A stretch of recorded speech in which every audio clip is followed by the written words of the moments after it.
Greetings all far and wide. It's me, it's Jaded. Hello. Is this thing on? Yes, it is. I have been invited to a brand new draft league, the proportions of which are on the same scale I have done previously. PDD, Pokemon Draft Dynasty. It's a Wi-Fi league. Uploads required, so you'll be seeing a lot more of me than you probably want to. But I'm here to stick around. I thought, might as well get a review out of the way, get it all done, sorted, bish bash bosh, all that stuff. So I was 14th pick, never a good sign. I was the wheel, which, just because it's probably obvious, but to spell it out, because it's Wi-Fi, it's regional decks. You might think, in regional decks, maybe you got something fun, like Excalibur or whatever, but ooh, maybe that's gone. Well, I got pretty lucky, you see, because I decided my first pick was gonna be Chi-Yu! Chi-Yu is an interesting one. Perhaps this alludes to the overall power level of the draft. There are quite a few mons that aren't always commonly allowed, stuff like Iron Valiant, Dragapult, etc. However, I still felt very lucky being able to get Chi-Yu at my wheel. What makes Chi-Yu so great is its ability, Beads of Ruin. The power of a Pokemon's ruinous beads lowers the special defense stats of all Pokemon except itself. Which is quite nice, it doesn't lower itself, because 120 SPDF, Regardless, this means that Modest Chi-Yu effectively has a special attack stat of 196, putting its total BST to about 650-ish. A little under, I think. But this is one of the strongest breakers possible. It tore up OU until it was banned. It's gonna hopefully tear up this season. I've got a lot of faith in Chi-Yu. The Dark Fire type is great offensively. Decent defensively, Fire type's always been great as a defensive type. Same with Dark, you have that nice Psychic immunity, the Ghost Resist. Especially with so much SPDF, if I invest a bit in HP, Chi-Yu can all of a sudden kind of come in quite often, and then fire off some of the strongest moves in the format. And a few of those moves include Overheat. Fire types have always been blessed with having a great moveset if they have all of them. Some of the best moves I feel like that are commonly available are Fire type moves, of which are all of the offensive Fire type moves: Flamethrower, Fire Blast, Overheat. You have 3 different options, which range from power, accuracy, and drawback. Where you have this sort of case where you can run Flamethrower if you don't need any more power, which sometimes Chi-Yu doesn't. Fire Blast if you just need a little more, but you still think you can just click a fire move over and over. And Overheat, which does a billion. It does about 60% to Blissey. Yeah. Fire Blast 2-hit KOs that thing. But the other great part of Fire types is Will-O-Wisp. Burn has gotten hard to come by nowadays. Scald being cut to exclusively Volcanion means that spreading burns is more just a flame body thing. Heatran's great at it, Moltres is great at it. But a big thing is to have Wisp access, which I'm hoping to put to good work this season with Chi-Yu. If you lower a Pokemon's attack and you have that much SPDF, this thing suddenly becomes rather tanky, quite fast at 100, the strongest mon in the format. It can nasty plot, and anyone that thinks it's coming in safely is going to have to take a Ruination, which, just like Super Fang, halves your current HP when you come in. This is going to be the mon I've built this entire team around, and I think anyway, that I built around it well enough. When I was on this wheel, I thought to myself, okay, Chi-Yu's great, but it kind of has an awkward matchup into some of those top mons. Valiant's gonna be faster in Oko. Dragapult I might take a hit from, but even still it's a little awkward. Iron Bundle, much faster. Can't switch in, but, I wanted a mon that could really come in on these other, what I call brokens, and give me the momentum I need. So I went for Slowking Galar. A bit of a weird one. Obviously great in Generation 8. Its home generation, where people slept on it a bit initially, and then it slowly kind of rose up to the ranks to almost just be a tier 1 mon. I mean, I paid a premier amount of points for this thing, but I think it was worth it. With its powerful regenerator ability and incredible defensive stats, this mon can really hold up against anything. Its unique poison psychic typing means it's one of the best Valiant checks in the game, and because it has such high special bolt naturally, it ends up being quite a good bundle check as well, because we're not weak to any of bundle's coverage, we're just neutral into it. So with an assault vest possibly, or without, we'll be able to take those sort of hits quite well. Obviously, you know, having another thing that's maybe a little weak to physical attacks is going to be a little awkward, but, you know, that should be fine, should be fine. Big thing of why I wanted to pick Slowking Gala this time around is because of its new move, Chilly Reception. As you know, well, as you may know, in Generation 8, Teleport was changed to be a native priority move that switched out Pokemon. This led to Slowbro, Slowking, Blissey, and I imagine some others in lower tiers, becoming these incredibly powerful slow pivots, where now instead of, say, going to Blissey and then having to force switch out, you should go Blissey, Teleport, see if your opponent clicks any moves, or if they switch, and then get the advantage. Luckily with Slowking Galar, it's so slow already that Chilly Reception not having native priority doesn't really matter.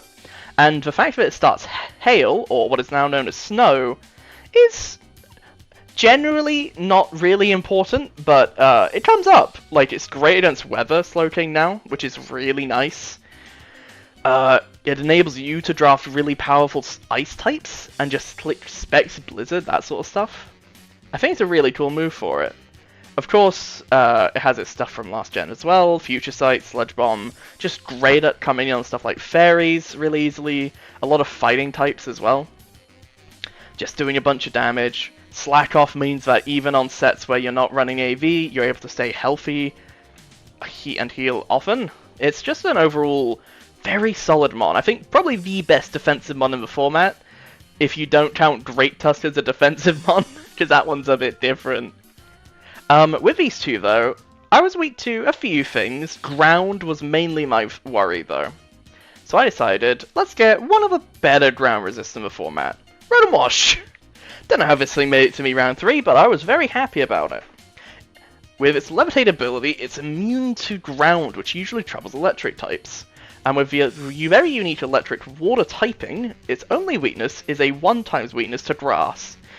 Well, 2x, like, you know what I mean. Regardless, if you think about it, Chi-Yu and Slowking Galar are both very potent grass resists, so I'm hoping that Rotom and Slowking together will be able to cover a huge range of a metagame.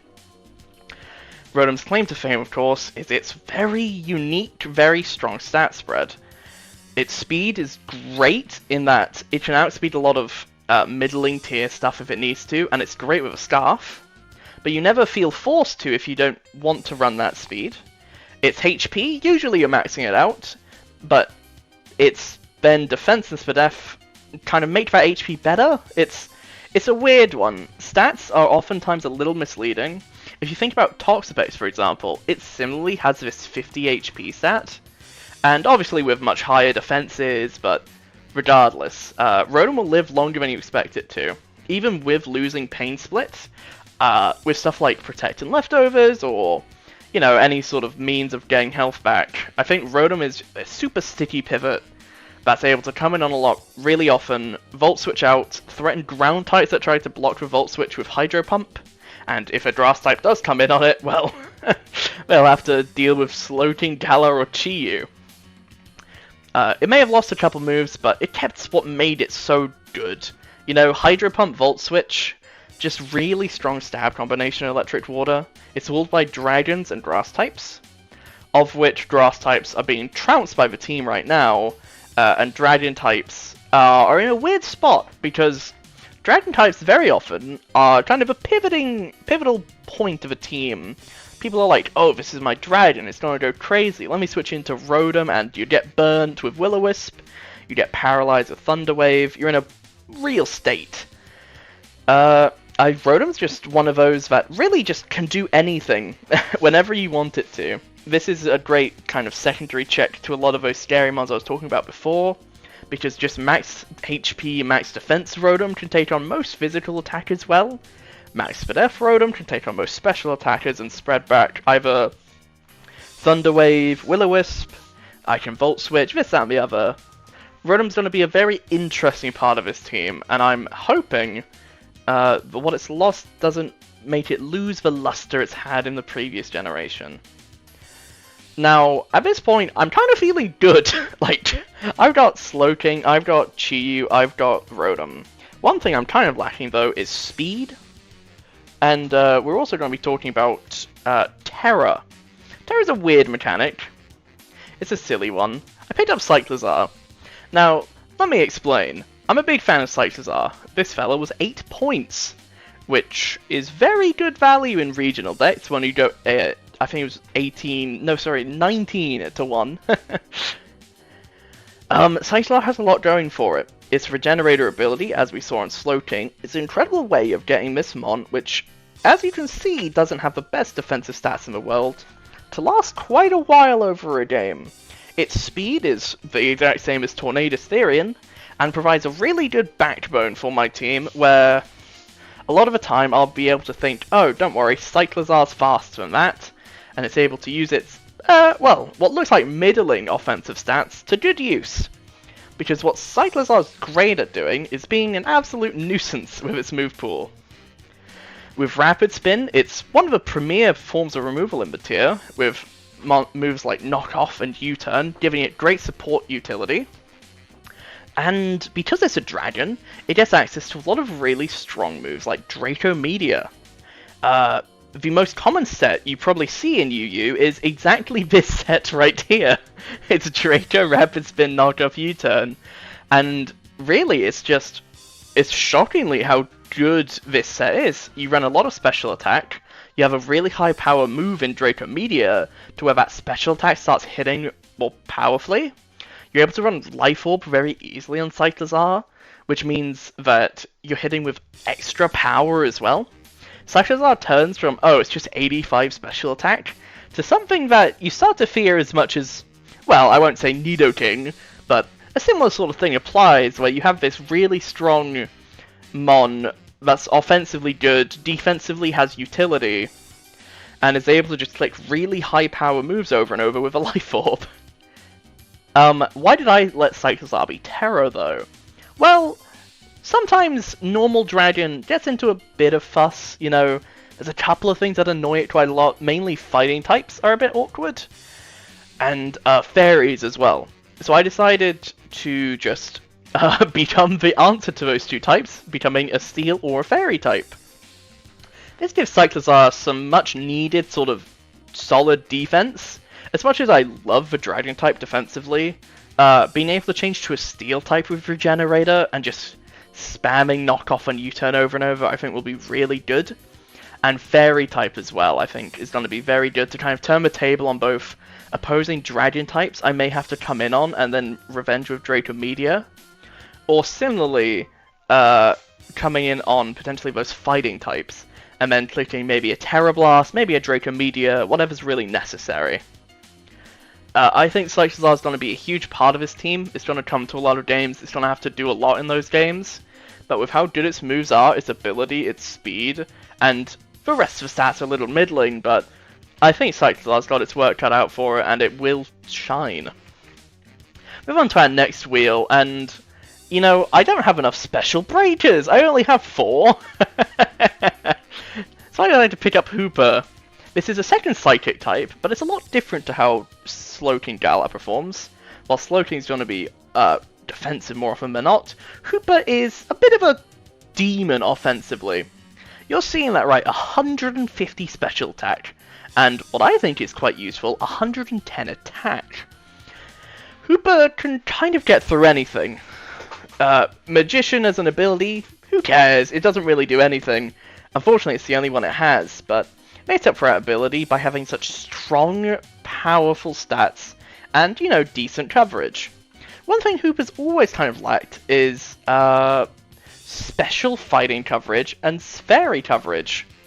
Now, I think that's quite interesting, because with the power of the Terastallization Crystal, it can become a fairy or fighting type. I think with Terra, Hooper is going to be a menace, both offensively with incredibly powerful coverage and moves like Knockoff, Trick, Psyshock to really play tricks on opponents' defensive Pokemon, as well as potentially defensively on this team. 80 HP, 130 Spadef, you put an Assault Vest on it, make it a Fairy type, and all of a sudden you have this incredibly bulky Mon that can take hits left and right for an entire game, and fire off incredibly powerful Shadow Balls, Terra Blast Fairies, Psyshocks, and Knockoffs. I think Hooper's going to be great, and we have just enough pivoting from the 3 boys we've drafted before to where both Hooper and Chi will be able to get in really often, if not off of their own incredible special bulk. Now, I have a lot of special breakers at this point, and I kind of wanted a physical one. And potentially a Mon that just generally helps me with my kind of stacking ground weakness. Rotom's a great ground check, don't get me wrong, but it's nice to have a second immunity. So I picked up Flamigo. Flamigo's an interesting one. It was only, I think, 9 points? Yeah. And it's a flying fighting type. One of the few Mons to actually be primarily flying type. Weird that, regardless. Flamigo's great because it has the ability Scrappy, which means I can click CC over and over, not have to worry about Intimidate, not have to worry about Ghost types, really just hit stuff. The only thing that's really going to slow it down is stuff like Poison types or Fairy types. But luckily Flamigo is a fighting type with access to U-turn, so we can just leave, or, more commonly is the case, we can just click Brave Bird instead. With Swords Dance, this thing is a menace. It can hit incredibly powerfully. It's just fast enough in this regional dex to where it's beating over Pokemon like Baxcalibur, the Rotom forms I've mentioned, and some other mons around the 80 speed tier like Goldengo, to where it can really start breaking teams that maybe only have 1 or 2 speed options above it. With a really strong CC that's hard to resist, Brave Bird being as strong a move as it is, and potential Scarf or Band sets with U-turn, I think Flamigo is going to be a great sort of physical point on this team that's going to really just put pressure on special walls opposing me, such as Slowking or Blissey or etc. I know I've said we already 2-0 or Oko those guys, but it's just great to have this sort of thing, especially when I think people might stack AVs against me. Though, as you've seen, I already have 2 knockoff users. Regardless, after this, I was pretty happy with my team. I thought one thing I was lacking, though, was hazards.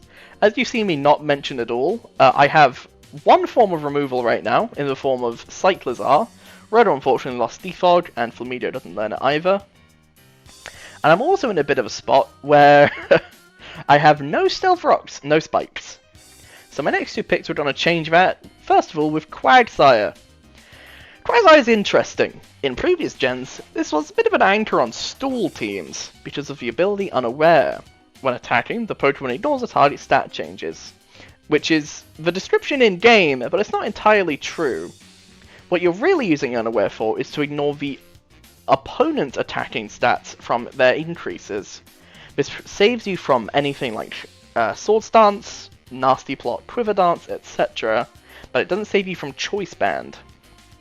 However, Quagsire's quite competent physical bulk, along with its innate access to stuff like Recover, and now in Gen 9 access to Stealth Rocks and Spikes, has really turned it around to be the sort of physical stopgap that's able to take advantage of potentially weak statted Pokemon with good setup options by spiking on them. Along with Spikes, it's one of the few Pokemon outside of a Poison type to keep the move Toxic as we transition to the new generation.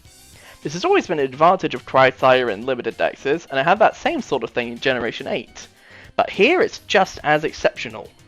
There's very few Pokemon that really want to switch into Toxic, and just having that along with the Spikes is just going to be great. Obviously stab moves like Earthquake are great, but Recover and Haze to really shut down anything that's trying to set up is a great feeling to be in. With this, and a lot of the special sort of bulky mons that we weirdly have on this team, like Chi-Yu, Hooper, and then of course Slowking, we're in a kind of decent spot against anything. You know, it's quite hard to cheese the team at this point. However, I did want another mon that could take hits really well, and certainly you need another rocker if Quagsire is going to play spikes. So I decided to go for Bishop. It's a second dark type, I know, but we were lacking a permanent steel type, and I thought this fit the bill the best. With the newfound Eviolite bulk it gets because of King Gambit's existence, Bishop becomes this shockingly bulky but still very strong Eviolite user. Unlike which we've really never seen, a lot of Eviolite mons tend to just end up being defensive mons because, oh, I have to invest a bunch into my defensive stats, this, that, and the other. With 100 defense, 70 SPDF, and then 65 HP, as long as you're investing some into HP, Eviolite just makes Bishop shockingly bulky. It boosts its defense up to as if it was max invested just by holding the item. And what's great is that Bishop before, while it liked having offensive items, was never too reliant on them. You often think of Bishop as carrying black glasses, and that's purely because it didn't really have much else it wanted to carry. So now being able to both preserve its bulk with Eviolite and increase it so much is a great thing for it, and it means that we'll probably be getting more use out of its Defiant ability. If Bishop's stats are low in any way by an opponent, its attack stat will be boosted by 2 stages, pushing the already strong 125 to astronomical heights. With this, of course, it has access to Swords Dance, which means I can do the boosting myself. Stealth Rock is going to be very useful, and Iron Head and Sucker Punch provide very strong stab moves for Bishop. Of course, I'm not going to exit this section without saying it did lose knockoff. It lost Rock Polish as well. It's in a little bit of a direr spot than it would be in that dex, but because of the overall power level decreasing, and because I already have quite a few mons with knockoff, I actually think Night Slash and Sucker Punch will be a little more consistent than maybe clicking knock into mons that have already been knocked off. I'm hoping it does well. I've already had Bishop in a regional dex format and it's done me very well. I'm sure it can do it again.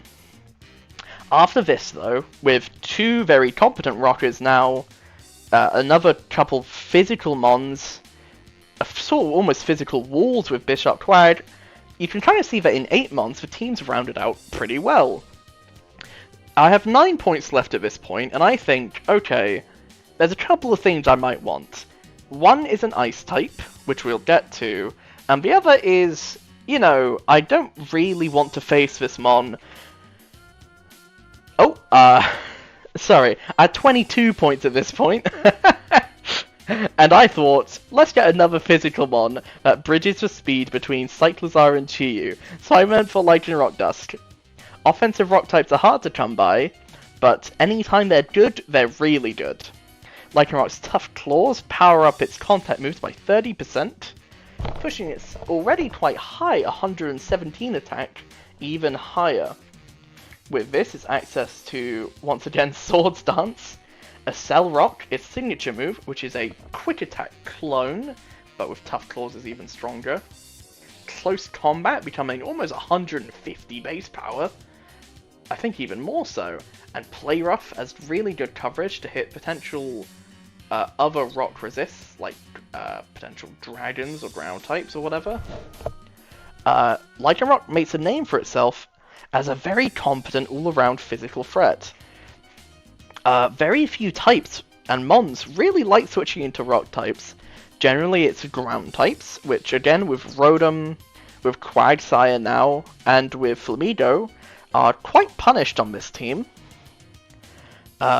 It also doesn't really like fighting types, but with Play Rough, Psychic Fangs, and even the rare the random CC, they really don't like switching it very much. And then Steel types, which will generally fall to a close combat, if not, probably a crunch at the same time. Lycan Rock is in an incredible spot this generation, I would say. It hasn't really lost anything. It never clicked Toxic to begin with. And it just kind of rounded out this sort of list of threats I thought I had. With both it now and Bishop, I have a lot of priority, which is great. Something that I think is almost necessary with how explosive some of the sweepers are this generation. Though with stuff like Quagsire, Slowking, and Rotom, I think I should be fine on that part. But I did want one more kind of insurance piece. And more than anything, I didn't want to face this one, because as you've seen, I have a lot of setup on this team. So I drafted Ditto. Ditto's a weird one. I didn't really, you never want to draft Ditto, do you? It's good, it was 5 points, I just didn't want to fight it, it's so annoying. Ditto, as you probably know, has its signature ability in Imposter. I'll make for one Among Us joke here, sussy Ditto. Imposter lets it transform itself into Pokemon it's facing. Which means, most commonly, Ditto has been used as a Choice Scarf Revenge Killer, and Reverse Sweeper, which is pretty good for 5 points, because it will always be successful at that job.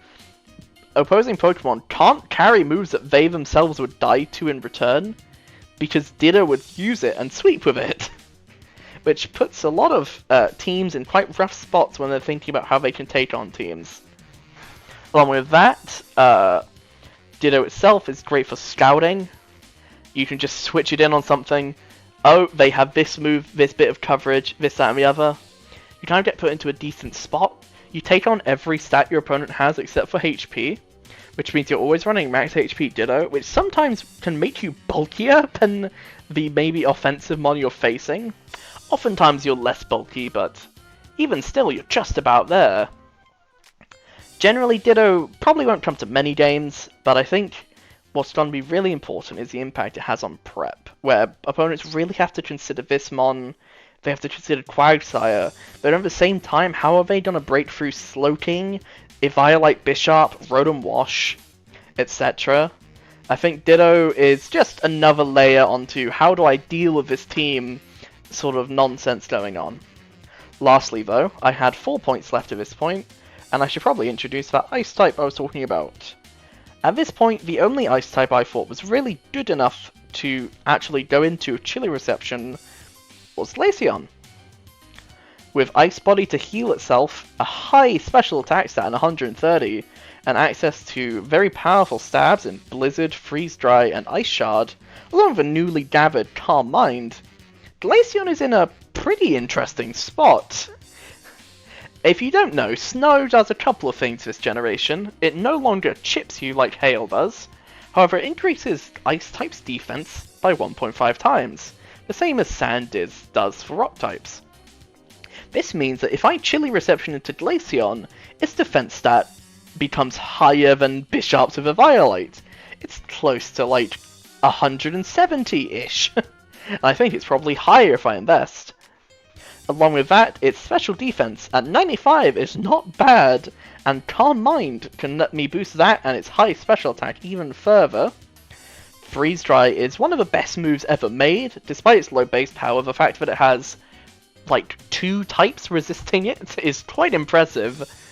And if you invest in the 65 HP, as has been the case with stuff like Rotom and Ditto, you can be surprisingly bulky. I think Glaceon's gonna go under people's radars a little bit. I think with the buffs and the buffs to both Hail and itself in the form of Calm Mind, this is a mon I think I'll be able to get a lot of work done this generation with, even without any terror coverage. With that being said, that rounds out the team. With everyone here, I'm feeling confident about this season of PDD.